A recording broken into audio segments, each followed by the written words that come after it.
Romanos, el capítulo 14, los versículos 1 al 13.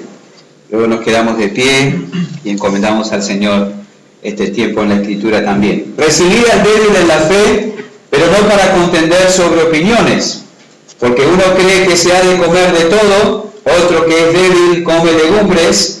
El que come no menosprecia al que no come, y el que no come no juzgue al que come, porque Dios le ha recibido. ¿Tú quién eres que juzgas al criado ajeno? Para su propio Señor está en pie o cae, pero estará firme, porque poderoso es el Señor para hacerle estar firme. Uno hace diferencia entre día y día, otro juzga iguales todos los días. Cada uno esté plenamente convencido en su propia mente. El que hace caso del día, lo hace para el Señor, y el que no hace caso del día, para el Señor no lo hace. El que come, para el Señor come, porque da gracias a Dios, y el que no come, para el Señor no come, y da gracias a Dios. Porque ninguno de nosotros vive para sí, y ninguno muere para sí. Pues si vivimos, para el Señor vivimos, y si morimos, para el Señor morimos. Así pues, sea que vivamos o que muramos, del Señor somos. Porque Cristo para esto murió y resucitó y volvió a vivir, para ser Señor así de los muertos como de los que viven. Pero tú, ¿por qué juzgas a tu hermano? O tú también, ¿por qué menosprecias a tu hermano? Porque todos compareceremos ante el tribunal de Cristo. Porque escrito está, digo yo, dice el Señor, que ante mí se doblará toda rodilla y toda lengua confesará a Dios. De manera que cada uno de nosotros dará a Dios cuenta de sí. Así que ya no nos juzguemos más los unos a los otros, sino más bien decidid no poner tropiezo u ocasión de caer al hermano. Oremos. Padre, gracias por estar esta mañana una vez más delante de ti, delante de tu palabra. Necesitamos ser enseñados y tratados por ti, por ella. Oramos que tu Espíritu tome el mensaje, tome estas verdades y las lleve hasta cada mente, cada corazón, y allí obren llevando fruto para tu gloria. En el nombre de Jesús. Amén. Pueden tomar asiento, muchas gracias. Estaba leyendo, lo tengo aquí para leerlo bien, acerca de un hombre que padecía un serio problema de miopía, ¿verdad? Algunos de nosotros podemos sentirnos identificados con eso, ¿verdad? Pero a pesar de padecer un serio problema de miopía, se consideraba un experto en la evaluación de obras de arte, ¿verdad? Parece una contradicción, pero parece que algo de verdad había ahí. Un día este hombre visitó una galería con su esposa y con unos amigos. Y debido a que había olvidado los lentes en su casa, no podía ver bien las pinturas, no las podía ver con mucha claridad. Pero eso, a pesar de eso, no le impidió igual expresar sus opiniones. Así que al detenerse ante lo que pensaba era un retrato de cuerpo entero, no dudó en criticarlo. Y con cierto aire de superioridad dijo, entre otras cosas, que el sujeto estaba vestido de forma ordinaria y andrajosa. Luego continuó con sus comentarios despectivos hasta que su esposa logró llegar hasta él y lo apartó discretamente para decirle en voz baja, querido, estás frente a un espejo. Qué fácil y qué rápido somos para la crítica, ¿no es cierto? El apóstol Pablo tiene mucho para decir en cuanto a la crítica en este párrafo de Romanos capítulo 14 y capítulo 15, ¿verdad? Tiene mucho realmente para decir en este párrafo de su carta a los romanos. Él dice que no debemos juzgarnos ni criticarnos. Dice el versículo 4, ¿tú quién eres que juzgas al criado ajeno? Versículo 10, pero tú, ¿por qué juzgas a tu hermano? O tú también, ¿por qué menosprecias a tu hermano? Él tiene mucho para decir en cuanto a eso. Coincidimos el domingo pasado en señalar que la palabra juzgar tiene varias acepciones y una de las leyes de la hermenéutica es que el contexto determina qué significado tomamos para determinada palabra, valga la repetición. Y aquí juzgar parece ser adquirir o encajar más el sentido de criticar, ¿verdad? De criticar. Y eso es lo que Pablo está diciendo aquí. Ahora, hay quienes interpretan esta amonestación del apóstol como un llamado a no poner en duda jamás lo que otros dicen o enseñan, ¿verdad? No juzgar significa para muchos que no podemos hacer ningún juicio ni sobre la vida ni sobre la enseñanza de otra persona. Debemos ser tolerantes con cualquier tipo de conducta y aún con cualquier tipo de enseñanza. Tolerancia es la palabra del momento. Tolerancia es una palabra y un concepto que va tomando mayor relevancia al pasar los años, y tolerancia será esa piedra de toque para dar inicio, para incentivar, para hacer más profunda la persecución en contra de los cristianos. Vamos a ser acusados de intolerantes con las nuevas modalidades y nuevos paradigmas y nuevas corrientes de pensamiento. Y algunos dicen que esta enseñanza del apóstol Pablo no nos permite a nosotros evaluar, hacer un juicio crítico sobre la conducta o sobre la enseñanza del resto de las personas. Pero lo interesante es que el mismo apóstol que escribió lo que leemos, por ejemplo, en capítulo 15, versículo 7, por tanto, recibíos los unos a los otros, como también Cristo nos recibió para gloria de Dios, es el mismo que escribió lo que leemos en capítulo 16, versículo 17, ahí también en Romanos. Mas os ruego, hermanos, que os fijéis en lo que causan divisiones y tropiezos en contra de la doctrina que vosotros habéis aprendido, y que os apartéis de ellos. Así que el mismo apóstol señala con toda claridad que hay hermanos a los que hay que recibir, pero a la vez hay hermanos o presumibles hermanos de los que hay que apartarse. ¿Y cuál es la diferencia? ¿Qué es lo que determina a quién debemos recibir y de quién debemos apartarnos? Bueno, según la luz que recibimos de la Escritura, debemos recibir a los que tienen opiniones diferentes a las nuestras, y esa es la palabra clave, ¿verdad? Debemos recibir a los que tienen opiniones diferentes a las nuestras, pero debemos apartarnos de los que enseñan doctrinas diferentes a las bíblicas.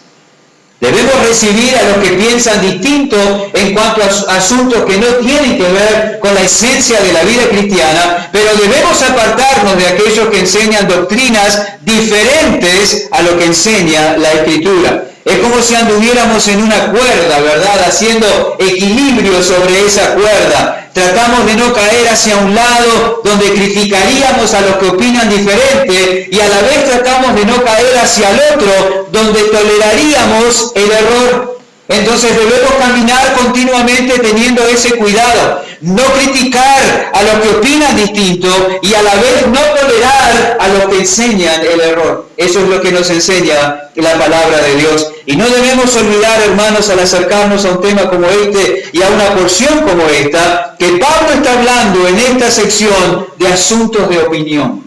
Capítulo 14, versículo 1, lo vimos ya: recibid al débil en la fe, recibidlo, dadle la bienvenida, ten comunión con él, pero no para generar una discusión, pero no para contender sobre opiniones. Y mencionamos el domingo pasado que la palabra opinión, que se traduce como opiniones, ¿verdad?, al español, en ese pasaje y en ese versículo en particular, significa preocuparse por pequeñeces.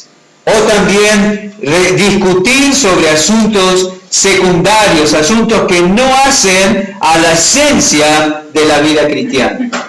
No debemos juzgar, no debemos criticar, ¿verdad?, al que tiene una opinión diferente.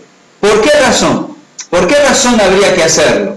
El apóstol Pablo, aquí en estos versículos que acabamos de leer, 14, 1 al 13, da 4 razones por las cuales debemos recibir al hermano que piensa diferente que nosotros y no criticarlo. Y vamos a ocuparnos solamente de una, pero vamos a mirar las restantes el domingo que viene, si el Señor lo permite. En primer lugar, el apóstol Pablo dice que no debemos criticar a los que opinan diferentes que nosotros, porque todos buscamos la gloria de Dios. Versículo 5 dice: uno hace diferencia, capítulo 14, entre día y día, otro juzga iguales todos los días. Cada uno esté plenamente convencido en su propia mente. El que hace caso del día, lo hace para el Señor. Y el que no hace caso del día, para el Señor no lo hace. El que come, para el Señor come, porque da gracias a Dios, y el que no come, para el Señor no come, y da gracias a Dios. Ahí la frase clave, particularmente en el versículo 6, es para el Señor. Para el Señor, buscando honrar, buscando agradar, buscando glorificar al Señor. Y no debemos entonces criticar a aquel que tiene una opinión diferente que la nuestra, porque todos buscamos la gloria de Dios. En los primeros versículos, como lo vimos el domingo pasado, el apóstol Pablo ha hecho referencia a uno de los asuntos sobre los cuales estaban divididos los creyentes en Roma. ¿Recuerdan? Era el hecho de comer o no comer carne que había sido primeramente ofrecida a los ídolos. En aquel entonces no había carnicerías independientes o mercados de carne independientes de la religión, sino que toda la carne que se vendía en esos establecimientos, en esos lugares, había sido anteriormente presentada en un templo pagano.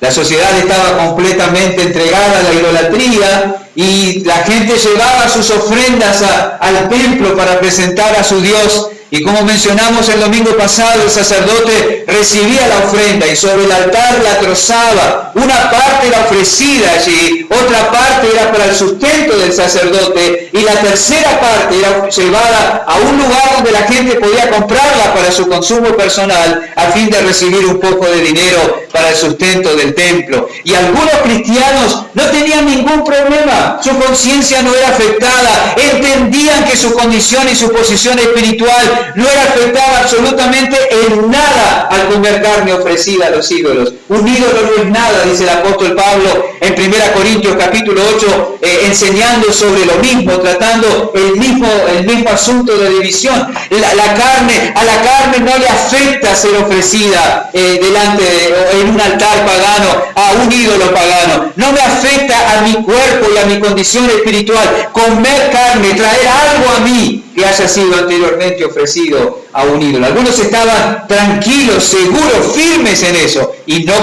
comían sin problema. Pero había otros en la iglesia de Roma que no.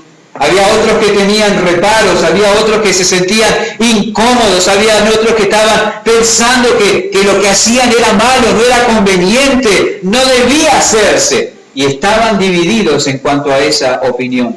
Pero ahora en el versículo 5, el apóstol Pablo va a introducir otro de los temas sobre los que presumiblemente también estaba dividida la iglesia en Roma en cuanto a opiniones. Dice, uno hace diferencia entre día y día, otro juzga iguales todos los días.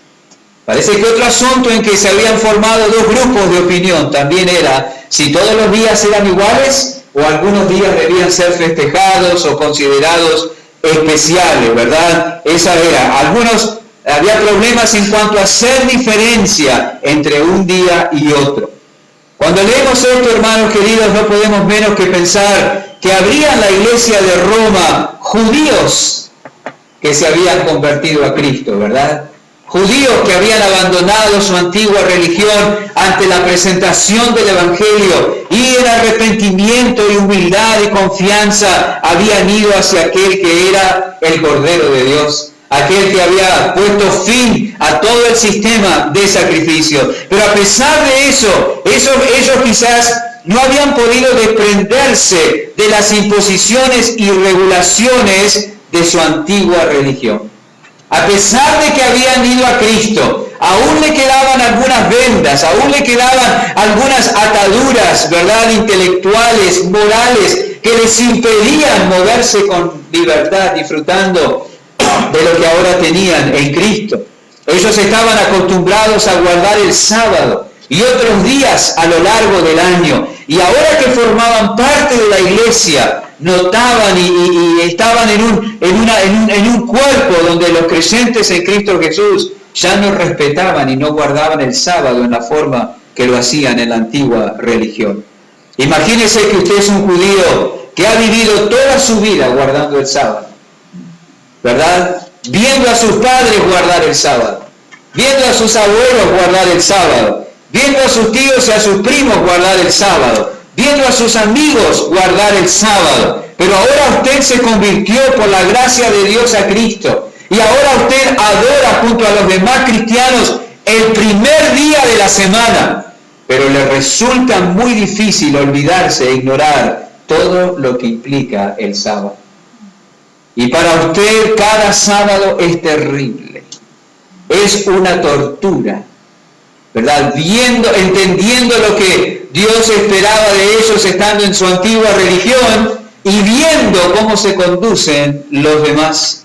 Probablemente usted planifique bien su agenda y sus tareas para no caminar más que lo que le enseñaban a usted que se podía caminar el día sábado. Se podían caminar solamente 900 metros en el sábado, nada más. Y por eso nosotros leemos en Hechos capítulo 1, versículo 12. Vayan ahí conmigo un segundito, si quieren, si no escuchen la lectura nomás. Hechos capítulo 1, versículo 12, dice: entonces volvieron a Jerusalén desde el monte que se llama del Olivar, el cual está cerca de Jerusalén, camino de un día de reposo. Esa frase, camino de un día de reposo, significa que la distancia que había era la permitida caminar en sábado. Así que usted se convirtió a Cristo, pero recuerda esas imposiciones y regulaciones y planifica, a ver cuánto me queda chino, 10 cuadras no, voy a tener que ir un poco más cerca, porque no puedo caminar más que 900 metros. Y también las tareas, ¿verdad? No hacer las tareas que le han enseñado toda la vida que no se debían hacer en aquel entonces. Había 39 categorías de tareas que no se podían hacer por un judío ortodoxo. Escribir 2 o más letras ya no se podía. Borrar 2 o más letras no se podía. Prender fuego no se podía. Apagar fuego no se podía. Llevar algo de un área pública a un área privada o de un área privada a una área pública tampoco se podía. Así que usted pensaba, a ver, ¿qué tengo que hacer hoy? ¿Esto lo puedo hacer? ¿Esto? Atado a las imposiciones y regulaciones de su antigua religión. Una tortura. Y además usted ve a sus hermanos de la iglesia actuar, vivir y proceder como si fuera cualquier otro día. Y aún a otros judíos que han aceptado a Cristo como el Mesías y el Salvador. Y usted se retuerce por dentro porque sufre al notar eso.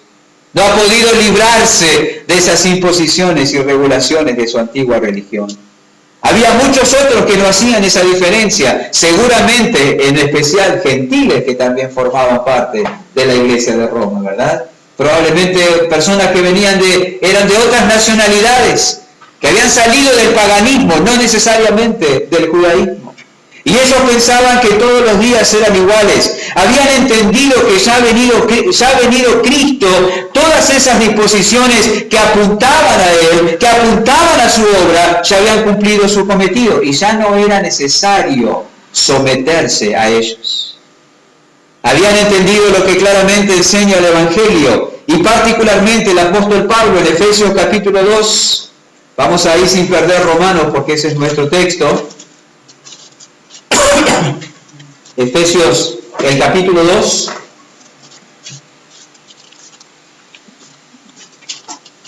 Dice el versículo 13,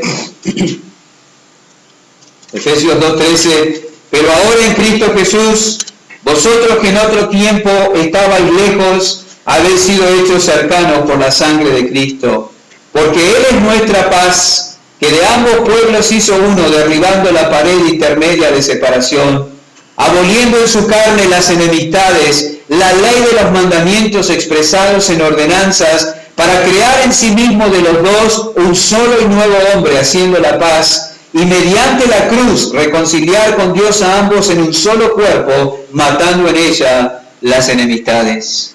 Había una división entre judíos y gentiles hasta que Cristo vino.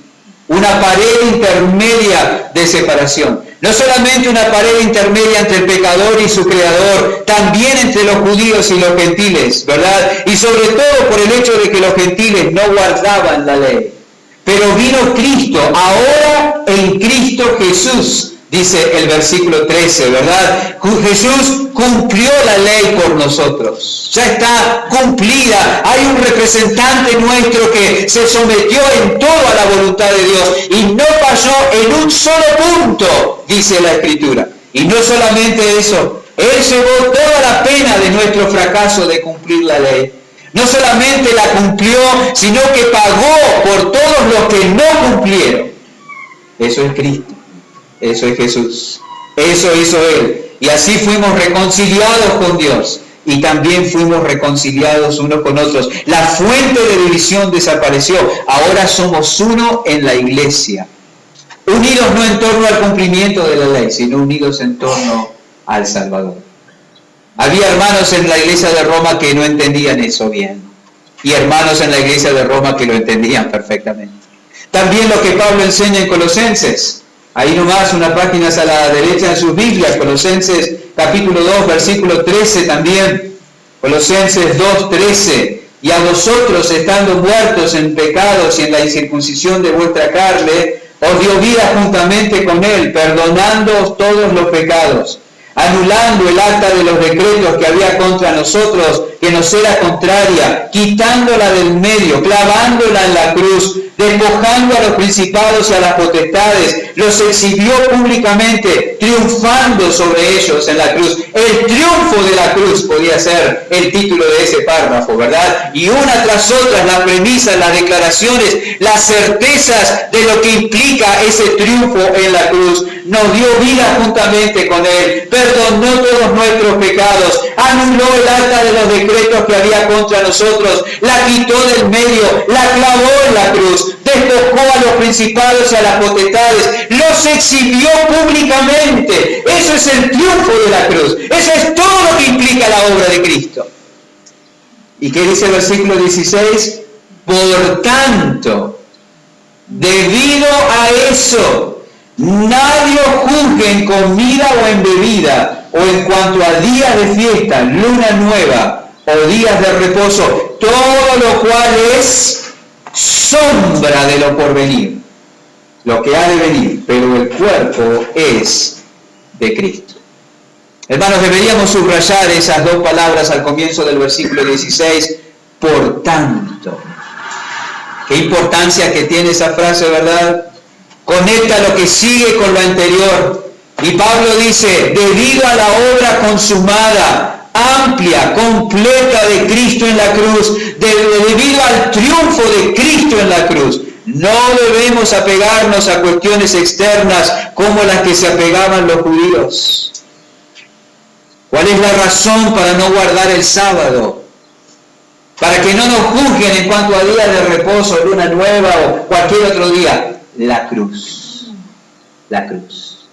En la cruz, todo lo que era sombra se cumplió, se cerró, se realizó. Y ahora está presente el cuerpo. ¿Entiende la relación entre sombra y cuerpo? Aquí está mi sombra. Seguro que allí veo la sombra de Gabriela. Si yo quisiera, sería tonto tratar de abrazar la sombra de Gabriela, si puedo abrazarla a ella, perdón. ¿Verdad? Sería tonto. Me tildarían de loco. Pero los judíos, y estos aquí en Roma particularmente, todavía permanecían aferrados a la sombra, cuando ya estaba el cuerpo, cuando ya estaba la realidad, ¿verdad? Y en este versículo 16, nadie juzgue en comida o en bebida o en cuanto a días de fiesta, luna nueva o días de reposo. En base a eso, todas las comidas son puras y todos los días pertenecen al Señor. Todos los días son del Señor. Nos han sido dados para vivirlos para su gloria. Pero había hermanos ahí en Roma que no entendían eso. Hacían diferencia entre un día y otro y se ponían mal porque los otros gentiles y quizás algunos otros judíos más maduros no hacían lo mismo que ellos. Y eso generaba fricción, quizás generaba un problema serio. Si ya tenemos el cuerpo, la realidad, ¿por qué seguir apegado a la sombra, a la anticipación? Ahora que vino Cristo, nadie os juzgue en cuanto a comida o bebida, días de reposo, luna nueva, etcétera, etcétera. Es maravilloso considerar los capítulos 3 y 4 de la carta a los Hebreos. Habla del reposo, el reposo espiritual que tenemos ahora y el reposo que disfrutaremos en aquel día. El sábado ya no tiene sentido, ahora tenemos la realidad. Pero estos hermanos débiles allí en la iglesia de Roma no lo entendían.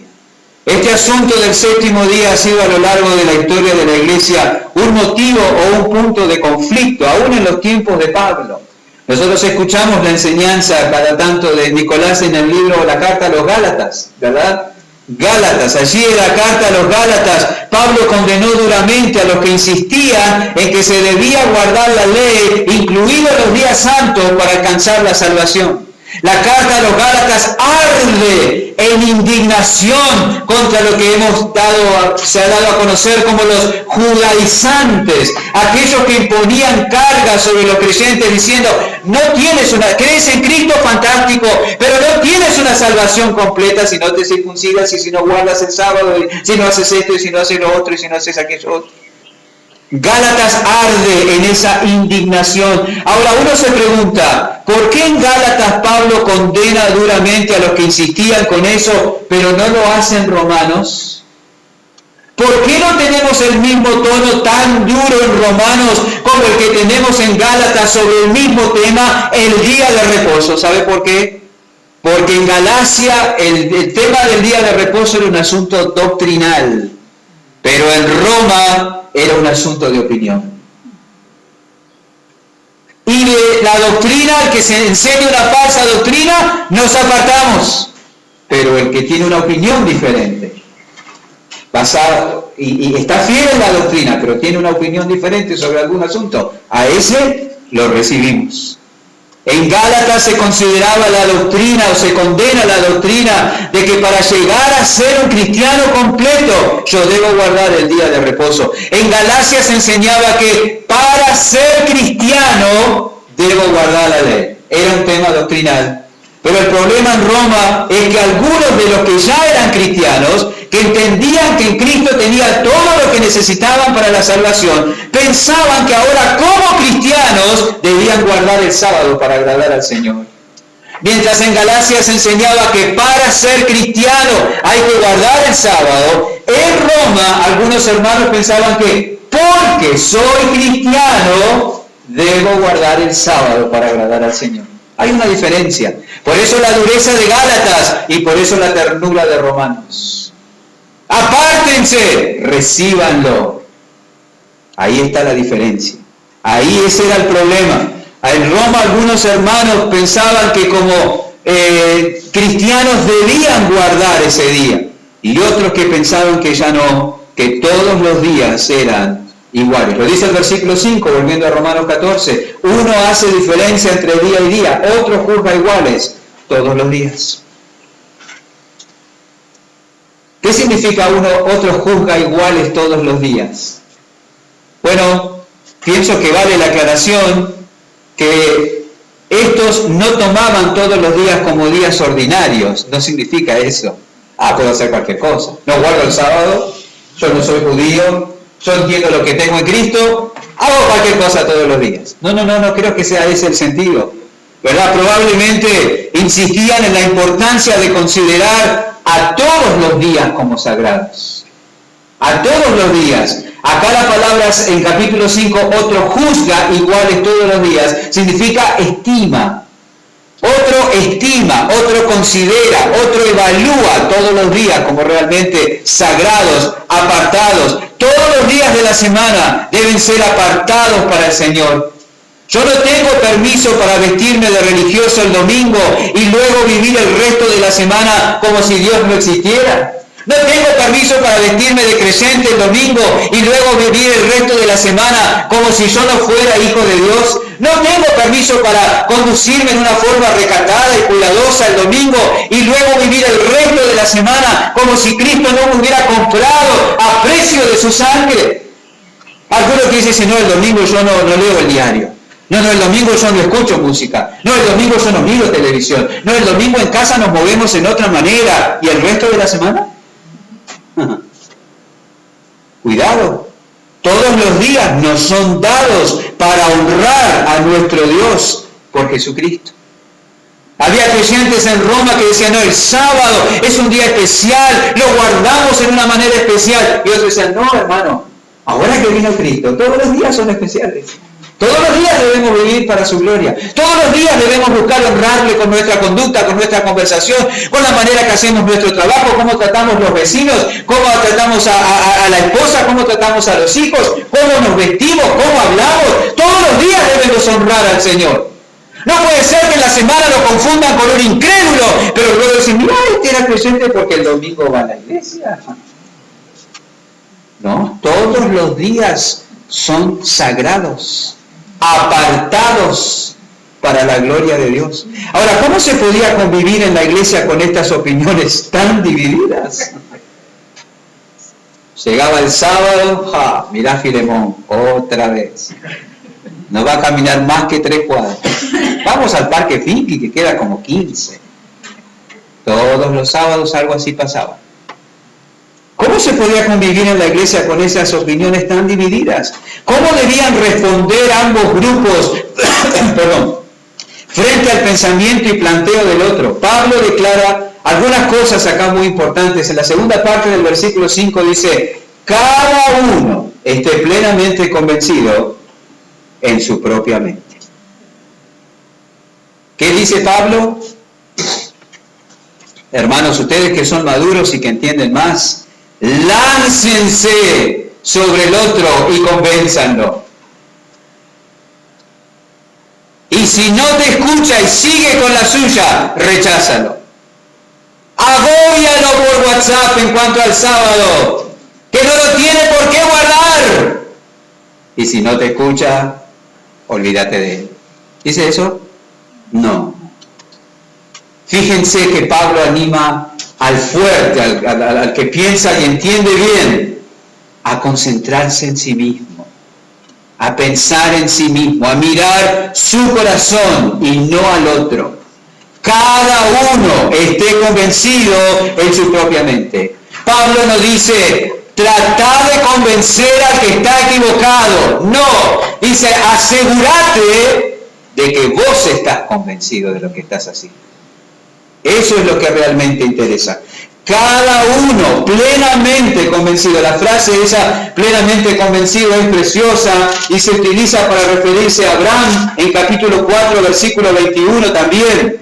Capítulo 4, versículo 20. Tampoco dudó por incredulidad de la promesa de Dios, sino que se fortaleció en fe, dando gloria a Dios, plenamente convencido. Habla de una convicción profunda, de una verdad que está arraigada en lo más interior del alma, de que era también poderoso para hacer todo lo que había prometido. En lugar de tratar de convencer al otro, asegúrate tú de tu propio convencimiento. En este tema de las opiniones, hermanos, lo importante es que cada uno esté absolutamente seguro en su corazón. ¿De qué? De que está procediendo bien y de que sus motivos son correctos. Eso es. Eso es lo más importante. Al decir que cada uno esté absolutamente seguro, el apóstol Pablo está asumiendo que usted ha arribado a esa decisión luego de un concienzudo proceso de evaluación.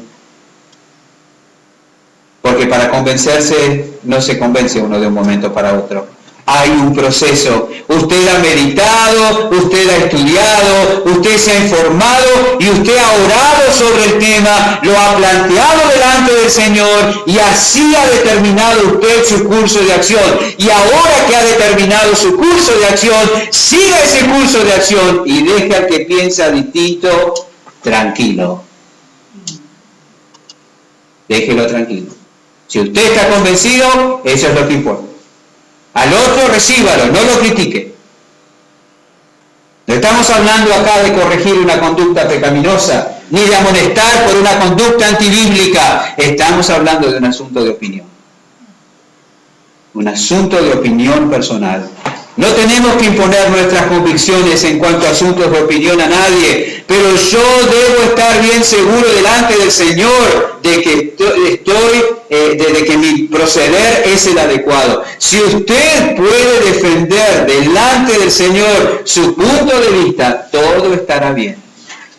Esa debe ser su mayor preocupación.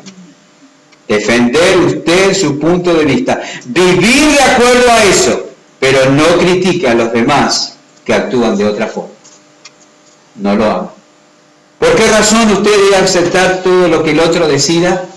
¿Por qué yo debo aceptar sin criticar y sin discutir lo que el otro decida hacer en cuanto a un asunto que no está claramente especificado en la Escritura y que no hace a la esencia de la vida cristiana? Lo dice el versículo 6. El que hace caso del día, lo hace para el Señor, y el que no hace caso del día, para el Señor no lo hace. El que come, para el Señor come, porque da gracias a Dios, y el que no come, para el Señor no come, y da gracias a Dios. ¿Por qué? ¿Por qué yo no debo criticar al hermano que opina distinto y actúa distinto? ¿Por qué yo debo aceptar al otro aunque decida algo distinto que yo?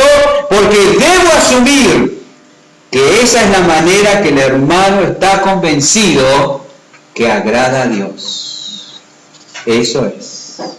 Yo debo asumir que lo que el hermano está haciendo lo hace o no porque está convencido que esa es la forma que honra al Señor. Eso es. ¿Por qué razón su hermano debe aceptar lo que usted ha decidido hacer? Porque el hermano debe asumir que esa es la forma que usted está convencido que se debe honrar al Señor. Así de sencillo. El que come lo hace porque está convencido que así honra al Señor. El que no come lo hace porque está convencido que así honra al Señor. El que guarda el sábado porque no entiende bien todas las implicaciones de la obra de la cruz, lo hace porque así entiende que honra al Señor, salvo que sea una postura doctrinal equivocada y niegue la suficiencia de la obra de la cruz. Y el que no guarda y considera que todos los días son sagrados e importantes, es porque está convencido de que es la forma que así se honra al Señor. Eso es, qué sencillo. Qué sencillo. Pero nosotros nos levantamos como jueces.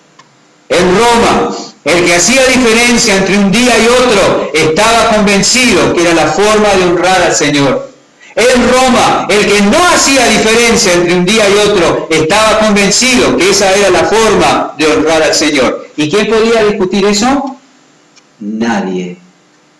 Nadie. Porque discutir eso sería pretender ver, ¿qué cosa? El corazón.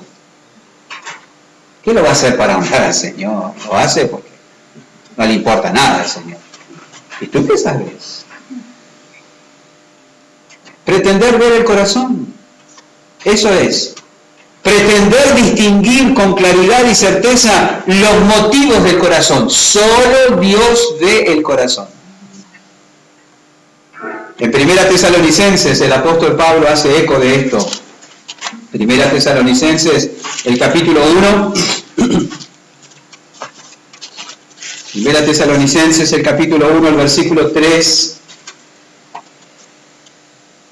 Perdón, capítulo 2, versículo 3. 1 Tesalonicenses 2.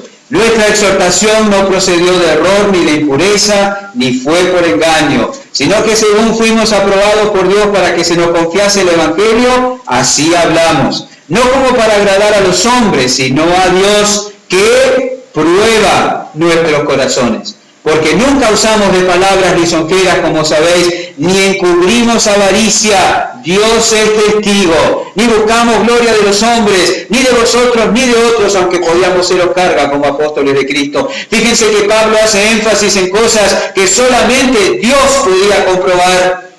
Solamente Dios podía comprobar que Pablo se había movido entre ellos como para agradar al Señor y no para agradarlos a ellos. Solamente Dios podía comprobar, como dice el versículo 5, que Pablo no encubría ningún tipo de interés personal. Solo Dios, pero Él lo asegura y Él dice, Dios lo sabe. No nos movimos entre ustedes como lo hicimos para caerles bien. No nos movimos entre ustedes cuando fuimos a predicarles el Evangelio para caerles bien y así poder sacarles todo lo que podían, dice Pablo. Pero los enemigos de la verdad gritaban, mentirosos, a ustedes no les interesaban las almas, no les interesaba a los tesalonicenses, lo único que les interesaba era su plata.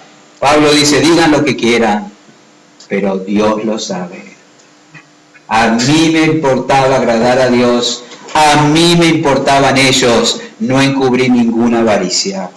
Así nosotros hoy, cuando puede que estemos divididos entre sí y no, asegurémonos de estar convencidos que hemos arribado a una decisión delante del Señor y que buscamos honrarle. Y cuidémonos de mirar al hermano con ceño fruncido. No nos lancemos en su contra. Recibámoslo y disfrutemos de la hermandad en Cristo, convencidos de que Él también está buscando honrar al Señor. De que Él también. El único que saca beneficios con la división y contienda, ya sabemos quién es. Así que seamos maduros y cerremos toda brecha. ¿Qué asume Pablo que buscaban ambos lados de la opinión? ¿Qué asume Pablo que buscaban los que comían y los que no comían? ¿Qué asume Pablo que buscaban los que guardaban el día y los que no lo guardaban? Honrar al Señor. Pablo asume que no están saliéndose con la suya. Pablo asume que no están tratando de imponerse sobre otros. Pablo asume que no están tratando de hacer alarde de una sabiduría superior, sino que Pablo está convencido y asume que lo que quieren ambos lados es honrar al Señor. Unos comían, otros no comían. Unos guardaban el día, otros no lo guardaban. Parecía que la unidad era imposible. Pero ¿qué tenían en común? Y ahí estaba el asunto. Buscaban honrar al Señor. Buscaban honrar al Señor. ¿Cómo nos atreveríamos a criticar a alguien cuyo objetivo es honrar al Señor? Y usted dice, sí, pero yo no creo que sea por eso. Bueno, usted quédese tranquilo. Mire lo que dice Proverbios 26. Proverbios 26. Proverbios 26, 23. Como escoria de plata echada sobre el tiesto, son los labios lisonjeros y el corazón malo. El que odia disimula con sus labios, mas en su interior maquina engaño. Cuando hablare amigablemente no le creas, porque 7 abominaciones hay en su corazón. Aunque su odio se cubra con disimulo, su maldad será descubierta en la congregación. ¿Qué significa eso? Tú asumes que quiere honrar al Señor. Si no es así, se sabrá. Se sabrá. Es hermosa la imagen del versículo 23. Habla de una tinaja hecha de barro, de un plato, de una jarra o de un florero cubierto con una capa de oro. Parece fantástico. Pero un día se cayó, se hizo una... Era de barro. No era como pretendía ser. Hermanos, asumamos que el hermano quiere honrar al Señor. Y si no es así, se sabrá. Dios lo pondrá de manifiesto. Ahora, ¿acaso no es lo que anhelamos? Que cada hermano en la fe entienda que el propósito de la vida que nos es dada es vivir de tal manera que traigamos honra al Salvador. Claro que sí, eso es lo que anhelamos. Entonces gocémonos cuando alguien dice, mire, yo esto no lo voy a hacer porque entiendo que no agrada al Señor. Gracias a Dios, dice ahí, gracias a Dios, yo también doy gracias a Dios porque te interesa agradar al Señor. Hay gente que no le importa nada agradar al Señor. Y hay creyentes que no le interesa agradar al Señor, que viven para sí mismos. Pero si un hermano le dice, yo no voy a hacer esto porque entiendo que de esta forma agrada al Señor, aleluya. Gracias a Dios por ese sentir en su corazón. Gracias al Señor. Eso es lo que queremos. Puede que tengamos diferencias en algunos detalles que no están claramente establecidos en la Escritura, pero eso no debe afectar la comunión, el compañerismo, el amor y el servicio mutuo. Y gozarnos en que el hermano tenga como objetivo honrar al que lo salvó. Me encanta cómo Pablo va a cerrar esta porción y lo vamos a mirar por arriba nomás para cerrar nosotros ahora el mensaje. Capítulo 15, versículo 5, Romanos. El Dios de la paciencia y de la consolación os dé entre vosotros un mismo sentir según Cristo Jesús, para que unánimes a una voz glorifiquéis al Dios y Padre de nuestro Señor Jesucristo. Por tanto, recibíos los unos a los otros, como también Cristo nos recibió para gloria de Dios. Esta nota al final es maravillosa. Por lo general, nosotros buscamos el compañerismo solamente con los que piensan igual. Vio que hay diferencias de opiniones y se arman grupos, ¿verdad? Y todos se alimentan y se retroalimentan entre sí. Pablo dice, no hagas eso. No busques el compañerismo solo con los que piensan como vos. No generes comunión solamente con los que están de acuerdo contigo. Recíbelos a todos. Y juntos, dice ahí, unánimes. Unánimes quiere decir, unánimes, una voz, con una sola boca, honremos al Señor. Eso es lo que hay que hacer. Tengamos cuidado, hermanos. Son tiempos muy peligrosos. Sí. Y podemos gastar el tiempo y la energía en cosas que no son importantes. Y quebrar la unidad y deshonrar al Señor. Como asunto práctico para terminar, versículo 7, capítulo 15. Recibíos los unos a los otros, como también Cristo nos recibió para gloria de Dios. Fíjense, hermanos, que la conducta del creyente es siempre en respuesta de lo que Dios ha hecho para nosotros en Jesús. No es la imposición de la iglesia, no es la imposición de un grupo de opinión. ¿Por qué tengo que recibir yo a los hermanos y unánimes alabar a Dios? Porque Él me recibió a mí. Por eso los de afuera no pueden entender nuestra conducta, porque no conocen al Señor. Pero cuando vean y reciban esa bienvenida de parte de Dios al ir a Él en Cristo, entonces no les será difícil darle la bienvenida a quien sea, aunque piense diferente. Para nosotros debería ser muy fácil recibirnos unos a otros, porque el Señor ya nos recibió. Y en base a eso, así deberíamos actuar. Que el Señor nos ayude. Padre, gracias por darnos la oportunidad de detenernos en esta porción de la Escritura.